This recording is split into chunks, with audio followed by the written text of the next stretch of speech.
Viewers, आज के video में हम कक्षा 10वीं हिंदी विषय के त्रैमासिक परीक्षा पेपर को सॉल्व करेंगे। तो शुरू करते हैं। प्रश्न पहला है, सही विकल्प का चयन कर लिखिए। इसमें पहला, आचार्य रामचंद्र शुक्ल ने हिंदी पद्य साहित्य को विभाजित किया है। तो आचार्य रामचंद्र शुक्ल ने हिंदी पद्य साहित्य को 4 कालों में विभाजित किया है। यहाँ ऑप्शन में है 3 कालों में, 4 कालों में, 7 कालों में या 8 कालों में। तो इसका उत्तर आएगा 4 कालों में। तो हम जो हिंदी साहित्य का विभाजन पढ़ते हैं वह आचार्य रामचंद्र शुक्ल के द्वारा ही किया हुआ साहित्य का विभाजन है, जिसमें सबसे पहला जो काल है वह आदिकाल या वीरगाथा काल कहलाता है। दूसरा है भक्ति काल, तीसरा है रीति काल और चौथा है आधुनिक काल या गद्य काल जिसे कहते हैं। इसके बाद दूसरा है परसु का अर्थ होता है। तो परसु का अर्थ होता फरसा। इसके बाद अगला है विभावानुभाव व्यभिचारी संयोगादृश निष्पत्ति। यह परिभाषा है। तो यह परिभाषा है भरत मुनि की। ठीक है, भरत मुनि की यह परिभाषा है। इसके बाद अगला है, अंतिम बार हालदार साहब ने नेताजी की मूर्ति पर कौन सा चश्मा लगा देखा था। तो अंतिम बार हालदार साहब जब वहाँ कस्बे से गुजरे थे तब नेताजी की मूर्ति पर कौन सा चश्मा था, प्लास्टिक का, स्टील का, सरकंडे का या संगमरमर का। तो इसका उत्तर आएगा सरकंडे का। ठीक है, सरकंडे का चश्मा था। इसके बाद अगला प्रश्न है, जिन मूल शब्दों से मिलकर समास बना है उसमें से पहले पद को कहते हैं। तो समास में 2 पद होते हैं। आगे वाला जो पद होता है वह पूर्व पद और जो उसके बाद वाला पद होता है उत्तर पद कहलाता है। तो पहले पद को पूछा तो पहला पद पूर्व पद होगा। तो यहाँ पे पूर्व पद वाला आंसर राइट है। इसके बाद अगला है, माता का आंचल पाठ के आधार पर मकई के खेत में झुंड चर रहा था। तो किसका झुंड चर रहा था। तो यहाँ आएगा चिड़ियों का। इसके बाद अगला प्रश्न है, रिक्त स्थानों की पूर्ति कर लिखिए। इसमें पहला है, तुलसीदास ने रामचरितमानस की रचना भाषा में की। तो कौन सी भाषा में की थी रामचरितमानस की रचना। तो यहाँ आएगा अवधी। ठीक है, अवधी भाषा में की थी। इसके बाद अगला है, आश्रय की बाह्य शारीरिक चेष्टाओं को कहते हैं। तो आश्रय की बाह्य शारीरिक चेष्टाओं को कहते हैं अनुभाव। अनुभाव। अगला है, विस्तृत कलेवर वाले काव्य को कहते हैं। तो विस्तृत कलेवर वाले काव्य को कहते हैं महाकाव्य। महाकाव्य। अगला है, दिल्ली चलो का नारा ने दिया था। तो दिल्ली चलो का नारा जो था वह सुभाष चंद्र बोस ने दिया था। सुभाष चंद्र बोस ने दिया था। इसके बाद अगला है, वाक्य से किसी क्रिया के करने या होने की सूचना मिलती है। तो यहाँ पे आएगा विधानवाचक। विधानवाचक वाक्य से किसी क्रिया के करने या होने की सामान्य सूचना मिलती है। इसके बाद अगला है, भोलानाथ और उसके साथी अमोले को घिसकर बनाते थे। तो भोलानाथ और उसके साथी अमोले को घिसकर शहनाई बनाते थे। शहनाई बनाते थे।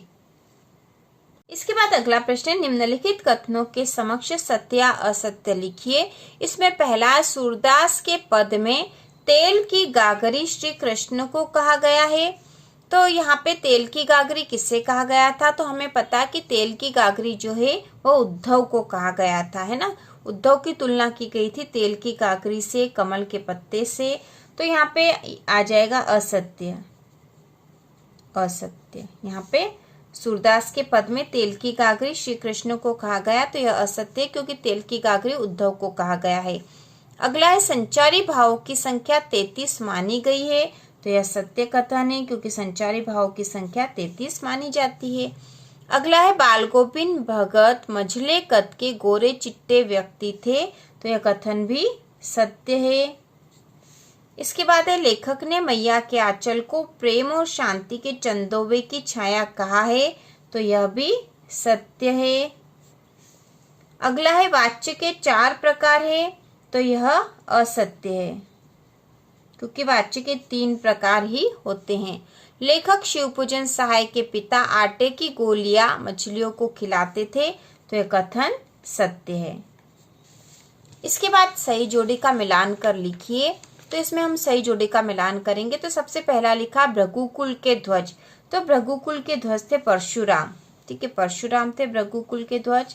दूसरा है दोहा, तो दोहा अर्ध सममात्रिक छंद है। अगला है कहानी के तत्व, तो कहानी के तत्व होते हैं 6। अगला है निस्तब्धता, निस्तब्धता का अर्थ है सन्नाटा, तो इसकी जोड़ी यहाँ सन्नाटा से मिलेगी। अगला है गले का हार, तो गले का हार का अर्थ होगा बहुत प्रिय। अगला है महतारी, महतारी माता को कहा गया है। तो इस प्रकार से जोड़ी बनेगी। अगला प्रश्न नंबर 5वां जो है, निम्नलिखित प्रश्नों के उत्तर एक वाक्य में लिखिए। इसमें पहला, राम लक्ष्मण परशुराम संवाद किस घटना के कारण हुआ था, तो किस घटना के कारण हुआ था, तो यहाँ जो घटना थी शिव धनुष टूटने की घटना से, ठीक है, जब श्री राम ने शिव जी का धनुष तोड़ दिया था, तो इस घटना के कारण ही राम लक्ष्मण और परशुराम संवाद हुआ था।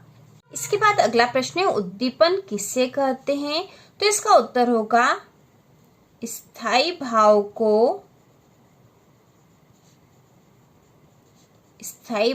को बढ़ाने वाले कारण, ठीक है, स्थायी भाव को बढ़ाने वाले जो कारण है वह उद्दीपन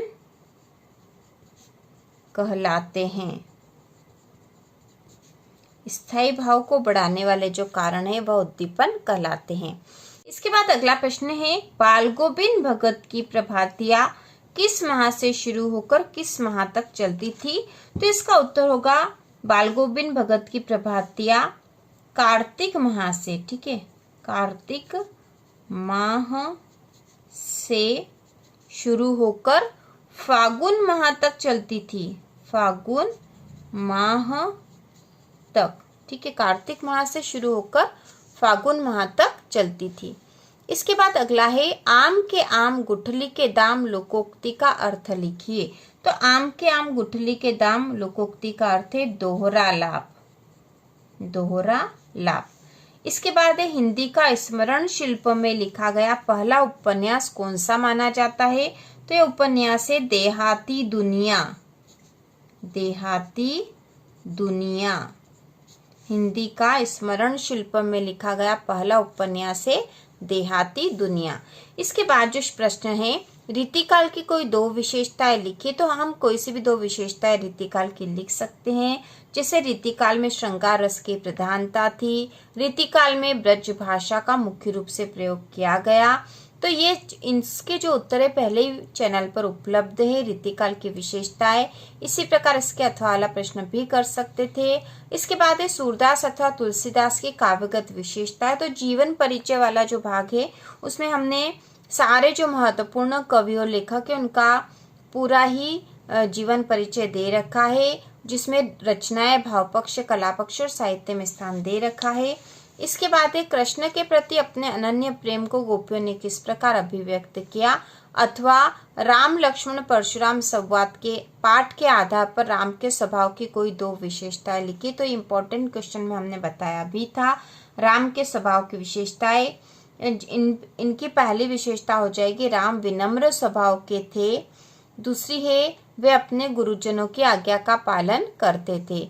इसके बाद अगला है, गोपियों ने उद्धव से योग की शिक्षा कैसे लोगों को देने की बात कही, तो इसका उत्तर होगा गोपियों ने उद्धव से योग की शिक्षा ऐसे लोगों को देने की बात कही है जिनका मन चक्री के समान इधर उधर घूमता रहता है, एक जगह स्थिर नहीं रहता। अथवा लक्ष्मण ने वीर योद्धा की क्या क्या विशेषताएं बताई है, कोई 2 विशेषताएं लिखिए। तो इसका उत्तर होगा लक्ष्मण ने वीर योद्धा की जो विशेषताएं बताई है, पहली है वीर योद्धा स्वयं अपनी प्रशंसा नहीं करते। दूसरी विशेषता बताइए कि वीर योद्धा धैर्यवान होते हैं और वे युद्ध में अपना परिक्रम दिखाते हैं, बोलकर नहीं बताते। इसके बाद है प्रबंध काव्य किसे कहते हैं, प्रबंध काव्य के भेद के नाम लिखे। तो प्रबंध काव्य के भेद हो जाएंगे महाकाव्य और खंड काव्य। इसके अथवा में था हास्य रस की परिभाषा उदाहरण सहित। तो रस वाला जो हमने व्याकरण में भाग पढ़ा था उसमें हास्य रस की परिभाषा बताई गई थी कि किसी भी रस की परिभाषा हम कैसे लिख सकते हैं। इसके बाद अगला प्रश्न था महाकाव्य और खंड काव्य में कोई दो अंतर। तो ये वेरी इंपॉर्टेंट क्वेश्चन में हमने पहले ही बता दिया था। चौपाई छंद के लक्षण उदाहरण सहित लिखे, तो यह भी हमने करा था। चौपाई एक मात्रिक छंद है जिसके प्रत्येक चरण में 16-16 मात्राएं होती है। उदाहरण में हम लिख सकते थे रघुकुल रीति सदा चली आई, प्राण जाई पर वचन न जाई। इसके बाद था रिपोर्टार्ज किसे कहते हैं, और किसी एक रिपोर्टार्ज का नाम और उसके लेखक सहित या फिर इसके अथवा में था जूनियर आत्मकथा में कोई दो अंतर लिखे, तो यह हमने पहले कर लिया था। इसके बाद अगला प्रश्न है स्वयं प्रकाश अथवा रामवृक्ष बेनीपुरी की साहित्यिक विशेषताएं निम्नलिखित बिंदुओं के आधार पर लिखिए। तो स्वयं प्रकाश की जो हमने इनकी साहित्यिक विशेषताएं पहले ही देख रखी थी, दो रचनाएं और भाषा शैली, वेरी इंपॉर्टेंट क्वेश्चन जब हमने करे थे तब। इसके बाद अगला है मूर्ति पर लगा सरकंडे का चश्मा क्या उम्मीद जगाता है। तो मूर्ति पर लगा सरकंडे का चश्मा उम्मीद जगाता है कि अभी भावी पीढ़ी के अंदर देश प्रेम की भावना बची हुई है। भावी पीढ़ी जो कि बच्चे हैं उनमें देश प्रेम की भरपूर संभावना है। तो इस प्रकार से इसके उत्तर भी हमने देख लिए थे।